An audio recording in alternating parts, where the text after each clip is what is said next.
नाज़रीन अस्सलामु अलैकुम वरहमतुल्लाहि वबरकातुहू। आप देख रहे हैं फ़िक्र व नसर पर ख़बरनामा। आइए पहले मुल्क की तमाम बड़ी खबरों पर नज़र डालते हैं। दिल्ली की पटियाला अदालत ने फैक्ट चेकर करने वाले सहाफ़ी मोहम्मद ज़ुबैर की ज़मानत की दरख्वास्त मुस्तरद कर दी है। इसके साथ ही दिल्ली पुलिस के मुतालबे पर अदालत ने फैक्ट चेकर मोहम्मद ज़ुबैर को 14 दिन की अदालती हिरासत में भेज दिया है। अदालत ने कहा है कि तफ्तीश के दौरान ज़ुबैर को ज़मानत देने की कोई बुनियाद नहीं। मुत्तहिदा अपोजिशन के सदारती उम्मीदवार यशवंत सिन्हा का कहना है कि मुल्क को खामोश सदर की ज़रूरत नहीं है, बल्कि एक ऐसे सदर की ज़रूरत है जो अपनी आईनी जिम्मेदारी को पूरा करे। वज़ीर आज़म को मशवरा दे, जो लोग कठपुतली हैं वो यकीनन ऐसा नहीं करेंगे। यशवंत सिन्हा ने रायपुर में एक प्रेस कॉन्फ्रेंस के दौरान इन ख्यालात का इजहार किया। महाराष्ट्र के नए वज़ीर आला एकनाथ शिंदे को पार्टी सरबराह के खिलाफ कार्रवाई करने पर शिवसेना लीडर के ओहदे से हटाया गया है। पार्टी सरबराह उद्धव ठाकरे ने यह कार्रवाई की। 39 बागी अरकान असेंबली के खिलाफ भी कार्रवाई का इम्कान है। कांग्रेस पार्टी के रहनुमा राहुल गांधी ने मरकजी हुकूमत पर सख्त नुक्ताचीनी करते हुए कहा कि मुल्क में गुस्सा और नफरत का माहौल मरकजी हुकूमत में पैदा किया है, न कि किसी फर्द ने। उन्होंने नूपुर शर्मा और उनके पैगम्बर इस्लाम मोहम्मद सल्लल्लाहु अलैहि वसल्लम से मुतालिक नमाज पर बात करते हुए केरला के वायनाड में इन ख्यालात का इजहार किया। AIMIM के सदर असदुद्दीन ओवैसी ने एक बार फिर नूपुर शर्मा की गिरफ्तारी का मुतालबा किया है। उन्होंने वज़ीर आज़म नरेंद्र मोदी की खामोशी पर सवाल उठाया। उन्होंने कहा कि वो सिर्फ नूपुर शर्मा के वज़ीर आज़म नहीं है, वो मुल्क के 133 करोड़ अवाम के वज़ीर आज़म हैं, जिनमें तकरीबन 20 करोड़ मुसलमान भी आते हैं। उन्होंने वज़ीर आज़म नरेंद्र मोदी से सवाल किया कि वो कब तक नूपुर शर्मा को बचाएंगे, उनकी गिरफ्तारी क्यों नहीं हो रही है।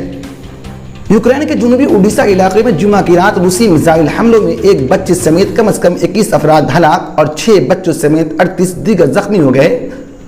रियासत इमरजेंसी सर्विस DSNS ने बताया कि इलाके के एक गांव में 9 मंजिला इमारत पर मिसाइल लगने से 16 अफराद हलाक हो गए। उसके साथ ही चंद तफरीही मकामात पर अलग अलग हमलों में एक बच्चे समेत 5 अफराद हलाक हो गए। अमरीकी सदर जो बाइडेन का कहना है कि वफाकी हुकूमत इसकात हमल के लिए सफ़र करने वाली ख़वातीन की हिफाजत को यकीनी बनाएगी। BBC ने हफ्ते को अपनी रिपोर्ट में ये इत्तला दी। बाइडेन ने यह ऐलान जून में लाखों अमरीकी ख़वातीन के इसकात हमल के लिए अपने हक से महरूम होने के बाद किया है। अमरीकी सदर ने डेमोक्रेटिक सूबों के गवर्नर्स के साथ वर्चुअल मीटिंग से खिताब करते हुए खबरदार किया कि बाज़ सूबे इसकात हमल के लिए दूसरी रियासतों में जाने वाली ख़वातीन को गिरफ्तार करने की कोशिश करेंगे। उन्होंने इस बात पर भी जोर दिया कि वफाकी हुकूमत ऐसी ख़वातीन के तहफ़्फ़ुज़ को यकीनी बनाएगी। ईरान के जनूबी इलाकों में गुज़िश्ता रात आने वाले ज़लज़ले के नतीजे में 5 अफराद के हलाक जबकि मुतअद्दिद अफराद के ज़ख्मी होने की इत्तला है। रिक्टर स्केल पर ज़लज़ले की शिद्दत 6.0 रिकॉर्ड की गई। मीडिया रिपोर्ट्स के मुताबिक ज़लज़ले रात 3 बजे के करीब आया। इस ज़लज़ले के बाद लोगों में खौफ व हरास पाया जा रहा है। ईरान में गुज़िश्ता माह भी ज़लज़ले के झटके महसूस किए गए थे। भारत और इंग्लैंड के दरमियान एजबास्टन टेस्ट के पहले दिन का खेल खत्म होने तक भारत ने 7 विकेटों के नुकसान पर 338 रन बना लिया।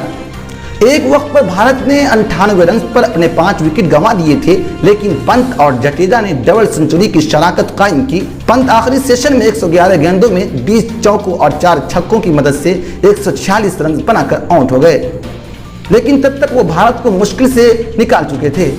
जडेजा 163 गेंदों में 10 चौकों की मदद से 83 रन बनाने के बाद क्रीज पर मौजूद है। मोहम्मद शामी जडेजा के साथ 0 पर नॉट आउट है। गुज़िश्ता रोज बालेकिले में ख़वातीन के पहले वनडे में भारत ने श्रीलंका को 4 विकेटों से शिकस्त दी। वहीं दीप्ति शर्मा ने ऑलराउंड मुजाहिरे के लिए प्लेयर ऑफ द मैच बनी। नाजरीन, खबरनामा में इतना ही। आप अपने दोस्तों के साथ इस खबरनामे को शेयर करना बिल्कुल न भूलें। अपना बहुत ख्याल रखें। शुक्रिया।